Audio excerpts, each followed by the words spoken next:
My name is Eli Turner, Senior Ranger, Flagstaff District. I've worked these mountains longer than most people stay married. 27 years of chasing search calls, tracking wildlife, clearing wrecks, logging weather data, helping tourists find their way back before nightfall. You live long enough in this line of work, and you start thinking the land owes you something for your service. But the truth is, it doesn't care. And that night up near Fremont Saddle, I learned just how small I really was, how little I understood, and how old this forest is, not just in years, but in memory. The San Francisco peaks, Humphreys, Agassiz, Fremont, they aren't just mountains. To most, they're a place to hike, to snap photos, to say, I did it. But if you talk to people who were born here, who belong here, they'll tell you these peaks remember. They keep stories, and some of those stories don't end the way you'd think. I've responded to over 30 missing persons reports in this area alone. Most of the time, they turn up, dazed, dehydrated, lost, but alive. Sometimes we find remains. Other times, we find nothing. No tracks, no prints, no torn fabric. Like they stepped off the map completely. For a long time, I chalked it up to terrain. People wander. They underestimate how fast night comes. You slip once on scree, you can disappear into a ravine nobody finds for months. But this one wasn't like that. It happened in early October. First snow had just dusted the peaks, enough to light the trees with that quiet, dangerous kind of beauty. I got a call about a missing hiker, late 20s, male, out-of-state plates, last seen heading north from the Weatherford trailhead. He was supposed to check in at a rental in town that night. He never did. His girlfriend filed the report, said he'd sent her a photo from the saddle just before his phone went dark. We organized a small response team. I headed up first. Something in my gut said I needed to get up there before dark. That trail, if you've ever hiked it, winds like a ribbon tied too tight around a mountain. Thick pine on either side, limited visibility. It swallows sound. Even your own footsteps feel off. I walked for about 40 minutes. No sign of movement, no broken branches. I called out his name every few steps. No echo. Just that eerie stillness, like the trees were listening more than they should be. Then I saw it. There was something, just past the clearing, a figure.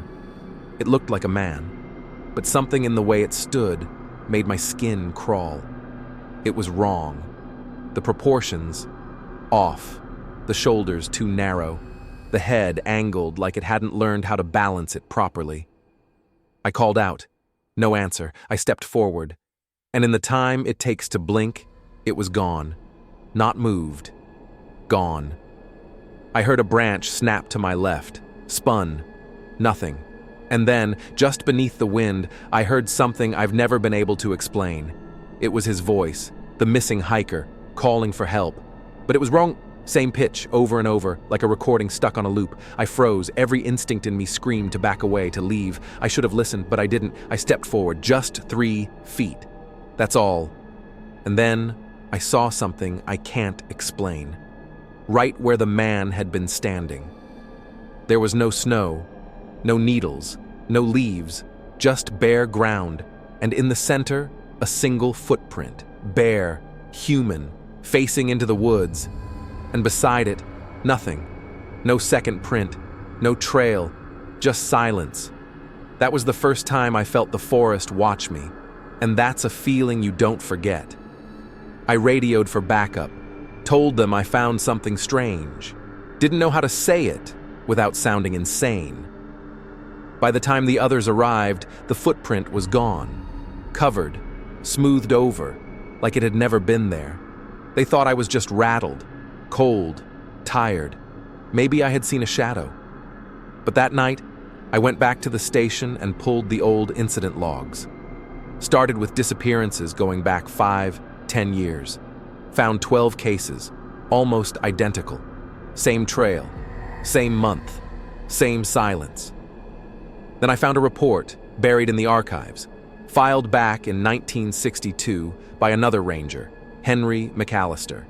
He described exactly what I saw: the figure, the footprint, the voice calling from the woods that didn't quite belong to a human mouth. At the bottom of the report, in his handwriting, he'd written, "They warned us. The Cherokee warned us. But we cut through their trails anyway." That was the first time I felt it wasn't just a mystery.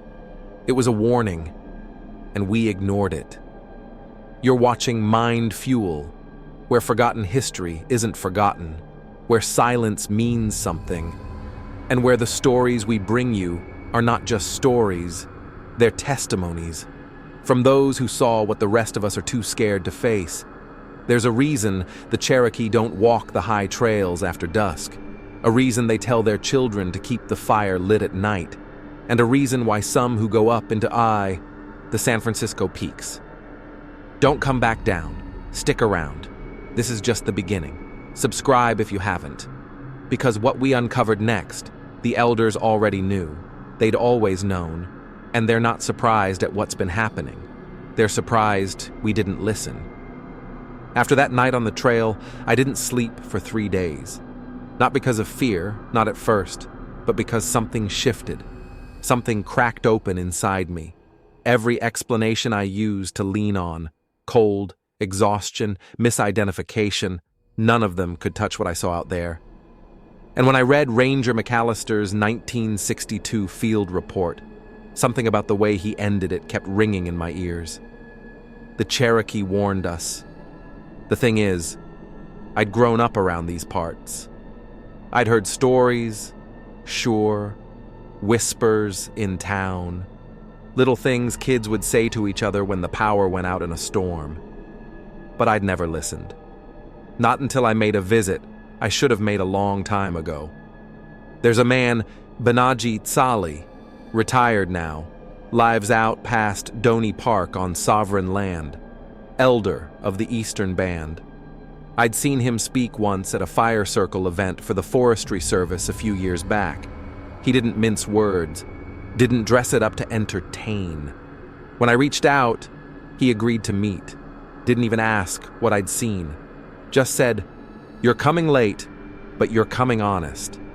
That's good. His home sat at the edge of the Ponderosa line, where the trees grow tall and thick, and the wind moves like it remembers names. He welcomed me in, poured cedar tea, sat by the hearth, and said nothing for a long while. Then he began. My grandfather told me about the Long Ones. He said they live deep, so deep in the woods, the trees don't speak their names. They're older than trails, older than your flags. They don't take what they need. They take what answers. When I was small, he'd say, "If you hear your name called from the trees, don't answer. It's not family. It's what took them." He told me the Long Ones don't hunt like wolves or cats. They don't chase. They listen. They wait in places where old blood was spilled and never mourned, where broken promises to the land echo like a wound that never closed. They live in silence, and that silence becomes a space where memory rots, and they mimic. Not in the way a child mimics a voice, but in the way something outside us learns to wear a face. He said they don't just copy the missing, they use them, wear their voices, their mannerisms, even their gait, but always, always, something is just off, like an impression formed from touch alone. The soul is missing, only the shape remains. I asked him how long this had been going on. He didn't answer right away. Then, with eyes as still as old water, he said, "First time I heard it myself was in '43. My brother and I were out cutting bark, heard our mother calling from the ridge. Same voice, same laugh. She'd been dead 2 winters. I dropped my blade. He looked at me and said, 'We leave now.' That's what saved us. Most don't leave." I remember writing down what he said, word for word, not for evidence. No one would believe it, but for truth, for record. Because once you see what I saw, once you hear the voice echoing through the trees, your own name, stretched long and thin like it was dragged across gravel, you stop looking for logic. You start looking for pattern. And there was one. Oh, there was a pattern. I pulled reports from as far back as 1887. First federal record of a surveyor missing near Doyle Saddle. He vanished 2 weeks after warning about strange men that walk like deer. His body was never recovered. Then 1906, a miner's son. Then 1913, 3 hikers, all reported hearing laughter from the woods, thought it was a prank. Their footprints led into the forest and stopped. Just stopped. Same trail, same month, same silence, every 10 to 20 years, like clockwork. Somebody vanishes along the upper ridges of the San Francisco peaks. Never a struggle, never a witness. Always the same whisper before they're gone. And when I showed the list to Elder Solly, he only nodded. Said, "You think you're mapping something new, but you're just drawing over bones. We buried warnings in the stories, but your people made them campfire tales. You didn't listen." That hit me harder than anything, because he was right. For centuries, the Cherokee, the Hopi, the Zuni, they all left markers, stories, even place names that carried weight. They knew which groves you didn't walk into, which ridges echoed back when no one else was there. They never needed cameras or GPS. The land told them where to go and where not to return. But we bulldozed paths through sacred ground, built trail signs on burial sites, cut fire breaks through places older than our alphabet. And whatever those long ones are, whatever lives behind the trees in that quiet, awful space between the roots, we must have stirred it, woke it, gave it room to move again. Elder Solly told me the land is patient. It doesn't punish, but it remembers. And sometimes it reclaims. I left his home with more questions than answers. But the one thing I knew, without a doubt, was this. What I saw that night on the trail was not the first, and it wouldn't be the last. Because something is awake in those woods. It mimics, it waits, it calls. And when you hear your name spoken in the stillness of the trees, don't answer, because that voice might sound like someone you love. It might sound like you, but it's wearing a memory that doesn't belong to it. And once you answer, you've already stepped too far. You're still watching MindFuel, where the truth is followed, no matter how dark the path. Subscribe if you haven't already, because this story, it doesn't end in folklore. It gets worse. And in the next chapter, we return to the peaks, just days after that first sighting, when it called again, and someone answered. Patterns don't lie. People do. People make excuses. They misremember. They say things like, "He was probably just lost," or "It's easy to get turned around in the woods." But terrain doesn't lie. Coordinates don't lie. And after I met with Elder Solly, I started looking at the numbers in a way I never had before. I dug back through every open and closed disappearance on record for the San Francisco peaks, roughly 87 cases spanning more than a century. Some were incomplete. Some had been closed with language like "presumed deceased" or "no signs of foul play." But the deeper I went, the clearer the shape became. It started with the trail logs, then the helicopter logs, then the dog teams. In every instance where someone disappeared without a trace, the same thing happened. No scent trail, no broken brush, no sign of panic. We've had dogs, trained for combat search and rescue, lead handlers in circles. Literally circles. turning back on their own tracks like they were chasing something that had already passed through them. We'd call in helicopters for thermal sweeps. They'd pick up heat signatures, then lose them halfway through. Dead stops. Like a light had been switched off. One moment there, the next, gone. I began marking every unresolved case on a topographical overlay: latitude, longitude, altitude, time of year. Didn't expect to find anything. But by the time I'd plotted 15, I noticed the spacing. It wasn't random. It wasn't scattered. It was a ring. A wide, uneven loop circling a section of the mountain that didn't have a formal name. We called it Sector 6. Now let me explain. We don't officially number forest sectors this way. That's not a public classification. That came from an internal log started in 1994 by a former supervisor, Ranger Dana Hollowell, after she responded to 3 disappearances in the same month. She labeled the area Sector 6 in her personal notes. When I finally got access to her archived reports, I saw her exact words. All 3 cases terminated on the edge of this zone. No one enters it. No one comes out. Dogs stop cold. Radios cut out. It's like something is in the ground, pulling everything inward.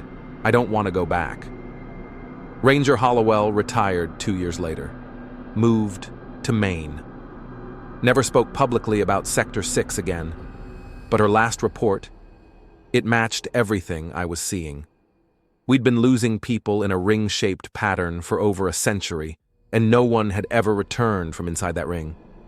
That's not a coincidence. That's a boundary. I called in a favor from a friend over at Search and Rescue Records, someone I trusted. Told her I needed any satellite thermal reads taken of that area, between Agassiz and Doyle Saddle, over the last 10 years.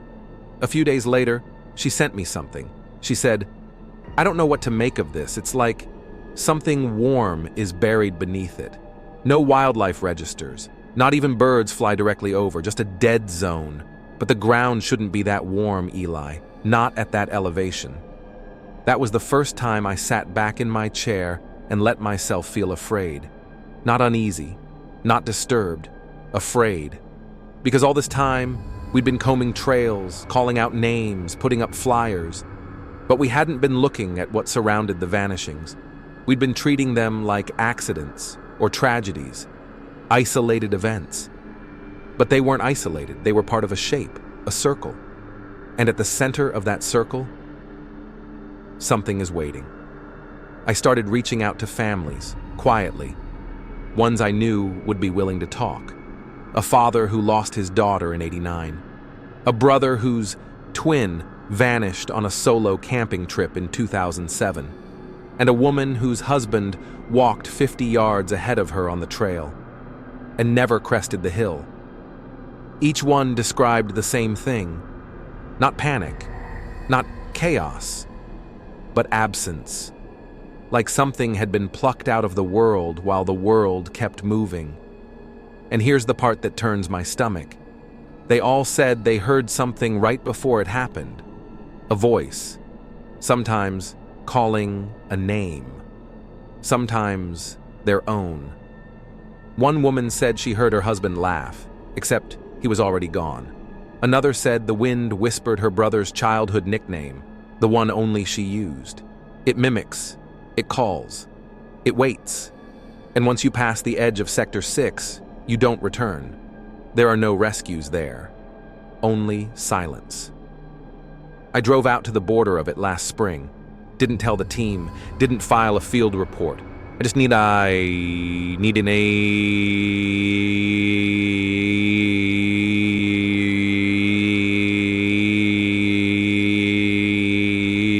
to stand on the edge. The trees were wrong there. Too straight, too quiet. Where the ground felt soft, not muddy, not wet. Just like memory had been peeled away from it. I stepped forward once, just once, and the wind shifted, brought with it something cold and wrong and familiar. I heard a voice from the ridge. It said my name, not shouted, not loud, just spoken, like it knew me, like it had known me for years. I turned around. I walked back to the truck. Didn't speak the rest of the night. Because once you start listening to the woods up here, it listens back. And the longer you stay on the edge of that circle, the more it feels like it's waiting for you to step inside. You're watching MindFuel, where we trace the path others won't. This isn't entertainment. This is testimony. And what we uncovered next isn't just more legend, it's the first time someone answered the call and survived. But the person who came back wasn't quite the same. Subscribe. Stay close. Because Chapter 3 is where we meet the man who crossed into Sector 6 and brought something with him. Some of the rangers I worked with believed in protocols more than people. They followed the book like it was scripture, told themselves it was all weather, injury, exposure. Nothing supernatural about a lost hiker, they'd say. People panic, that's all. But there were a few. The ones who stayed after dark. The ones who had gone silent during searches, only to return hours later, eyes glassy, skin cold, refusing to say what they saw. Those were the ones I remembered. And one of them was Ranger Will Brennan.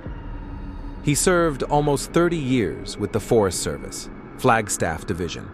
Retired in 2009, moved out to Holbrook, lived alone, kept his radio from the job, never answered calls. I only found him because I started asking about an incident that was never filed through official channels. A Boy Scout who went missing in 1998 near Sector 6. Name was Milo Anderson, 11 years old. Last seen, walking ahead of his troop on a rest stop. The group was less than 100 feet behind him. He vanished between two ponderosas. Didn't cry out, didn't leave a mark. The troop leaders searched for 3 hours before calling it in. When the search teams arrived, it was Brennan who volunteered to check the slope east of the main trail, inside the circle. Everyone knew the quiet rule. You don't go past the rock line. That's where compasses start twitching. That's where radios crackle into static. That's where dogs stop walking. But Brennan went anyway, alone. I found him sitting on the porch of a weather-beaten cabin, wrapped in a thermal vest, eyes sunken, hands worn from too many winters. I didn't have to explain why I was there. He just said, "You want to know what I saw in those trees?" I said yes. He said, "Then listen, and don't interrupt." And this is what he told me. I went in looking for a missing boy. First hour, nothing unusual. Quiet, steep terrain, fog settling low. I marked trees like we're trained to. But by the second hour, things stopped lining up. I turned to check my trail. My own marks weren't there. The moss was wrong. Trees, too thick, like they'd moved in behind me. I could feel the pressure change, like a storm in reverse. Then I heard something. A voice, young, laughing, said, "Over here." I thought it was him. I followed. God help me. I followed. He went deeper, 20 minutes off trail. The terrain warped, subtle but wrong. Rocks in shapes that didn't match the local geology. Tree bark split and peeling like old skin. Birdsong, gone. And then he saw it. Something was in the canopy, high up, watching me. I thought it was a big bird until it moved. Slow, deliberate, like it had joints where it shouldn't. It stepped down, not fell, not jumped. It stepped down the tree like walking down a spiral staircase. I saw its shape, tall, thin, long arms. Maybe 8 feet, maybe more. Its face, it wore a mouth, sewn on, human. Too small for its head, just stretched there like a decoration. He said the thing didn't move toward him, didn't lunge, it just stood still, watching, breathing, and then the smell.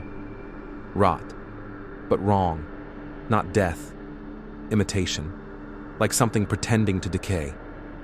I turned to leave, and there on the ground, half buried in the pine needles, was a scrap of fabric, red, with a patch, troop insignia, blood on the edge. I picked it up.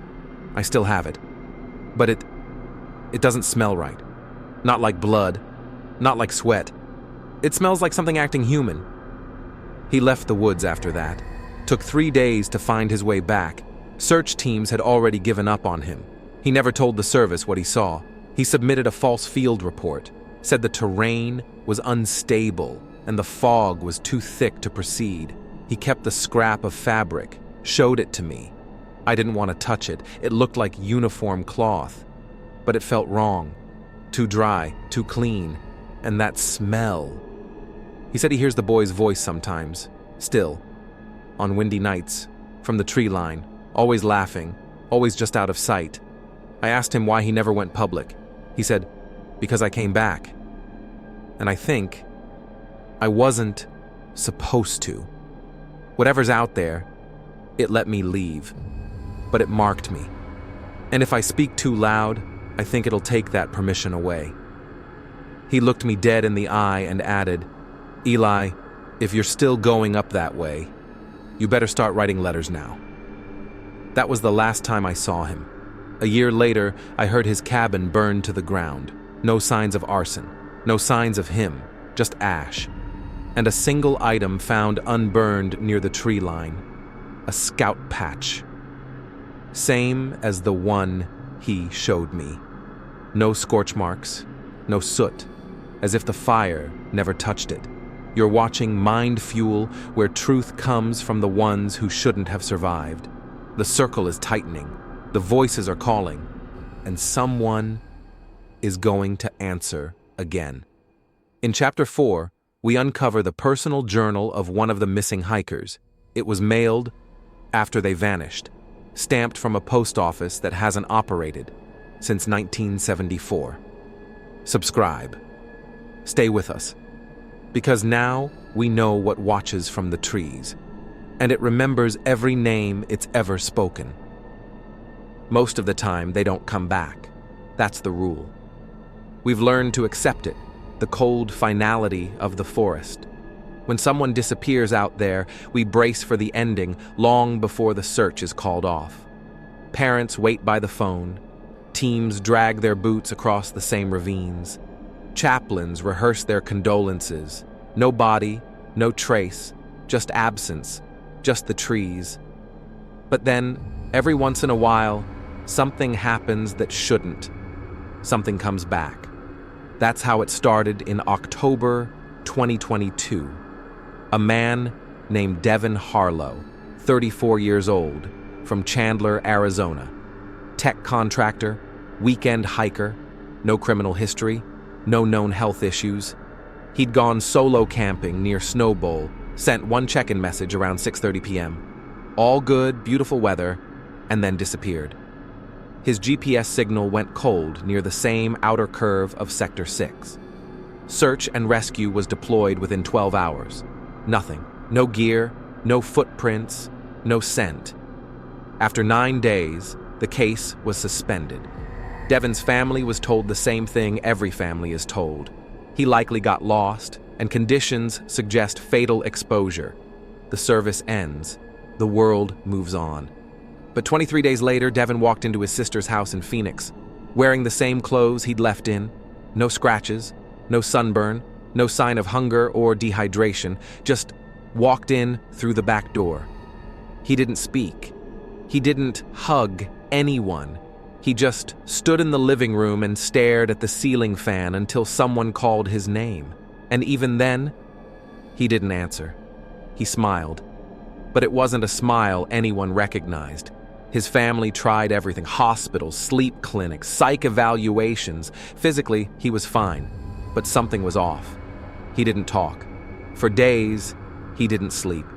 And when he finally did, it was only for an hour at a time, always waking with the exact same gesture, hand to throat, eyes wide, as if trying to remember how to breathe. He refused to look into mirrors. He wouldn't ride in cars, and he was terrified of his own shadow. He would sit in the kitchen at night, lights off, tapping his fingers in what looked like rhythm. But when someone tried to replicate it, the beat made no musical sense. Just patterns. Fast, then slow, then still. His sister told reporters, "That's not my brother. He remembers things we never told him, like private things. What my mother whispered in her sleep when she was dying. What I wrote in my diary when I was 13. He knew it all." When they confronted him, he just smiled. Again, that wrong smile. Too slow, too wide. Like he was still learning how to use it. They brought in cultural experts, psychologists. One even consulted a Cherokee elder, the same one who told me about the long ones. And when he heard the story, he didn't hesitate. He just nodded once and said, "Sometimes they send something back. A test, a copy, and each time they get better." I asked him what he meant by better. He said, "They study us, our kindness, our habits, our families. And when they've watched long enough, they build something close. Not perfect, just close enough. Close enough to pass for a while. But they never get the eyes right. And the longer they stay, the more they forget to hide." That made my skin go cold. Because I had seen the photo, the only image taken of Devin after his return, a family snapshot at dinner. He's smiling, leaning in close to his niece, and his eyes, they weren't wrong. They were flat, like someone had painted them on. Eventually, things escalated. He began mimicking voices, first television characters, then relatives, then neighbors, flawlessly. Right down to the stutters, the intonation, the coughs between syllables. His family stopped letting him sleep indoors. His sister reported seeing him at 3 a.m., standing in the hallway, whispering in their father's voice. Her father had died 12 years earlier. Then came the incident. He attacked the family dog, no warning, no emotion, just walked outside, picked it up, and held it over the fire pit until someone screamed. When they pulled him off, he didn't fight, didn't blink. He just looked at them, his face blank, and said, "It was watching me through its eyes. I had to close the door." Those were the first words he had spoken since his return. He was institutionalized after that. Private facility. No public records. The official diagnosis was post-traumatic catatonia with delusional psychosis. But the Cherokee elder said something different. He said, "That wasn't psychosis. That was confusion. It didn't know how to finish wearing him."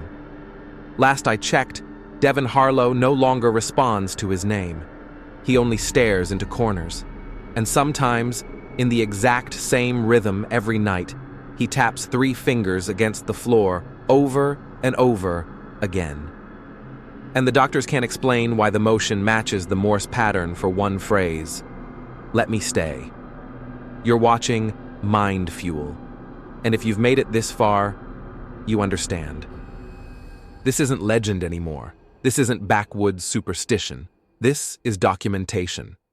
What walks out of Sector 6 may look like us, but it isn't. And in Chapter 5, we return to the mountain one final time, following the last coordinates ever broadcast from inside the circle, a beacon, still transmitting, still waiting. Subscribe, stay alert, because now we know they can return, and next time, you might not recognize the one standing at your door. We like to think that the ground below us is stable, that what we bury stays buried, that time layers itself in neat, understandable strata, stone over bone, ash over ruin. But in Flagstaff, beneath the frost line, under basalt beds older than memory, something stirs, something old, something arranged. In the spring of 2023, a research team from Northern Arizona University set out to document the geology of a minor cave system near Fremont Saddle, just outside the designated border of Sector 6. It wasn't mapped, it wasn't marked, no trail signs, no human trash, no old fire rings, just a narrow slit between volcanic rocks, half choked with pine needles and black soil. But inside, they found something that didn't belong. something that shouldn't have been there. Her name was Dr. Loretta Vansk, 42 years old, cultural anthropologist, PhD from UC Berkeley. She wasn't looking for trouble. She was looking for time signatures, pollen, strata, insect decay patterns, mineral leaching. Nothing ancient, nothing sacred. But at exactly 16 feet in, her team's LiDAR scanner picked up an anomaly, solid beneath loose shale, hollowed edges, repeating shapes. She thought it might be a collapsed fire pit, maybe an old storage alcove. She scraped carefully. The soil was damp, too damp. It smelled like iron and moss. Then the first phalange came loose, fingerbone. Human. By nightfall, they had uncovered the first 3 skeletons, fully intact, fully articulated, buried upright in what looked like carved recesses in the back wall, standing, watching the entrance, as if waiting. Dr. Vansk called for tribal review. She followed protocol. But something kept nagging her. It wasn't just what they found, it was how they were placed. The bones weren't scattered like you'd expect from ancient burial sites. There were no animal marks, no weathering, no sediment erosion. The skeletons had been cleaned, stripped, and positioned with obsessive care. And the fractures. The bones showed torsion breaks in places that suggested immense pressure. Spines snapped at perfect right angles, ribs splayed outward, joints bent against their natural hinge, not shattered, folded. One forensic consultant said, "It looks like something tried to fit them into a box too small." But the strangest part wasn't their condition. It was their age. Carbon-14 tests, run independently, came back inconclusive. One lab dated the remains at 8,000 years old, another said 200.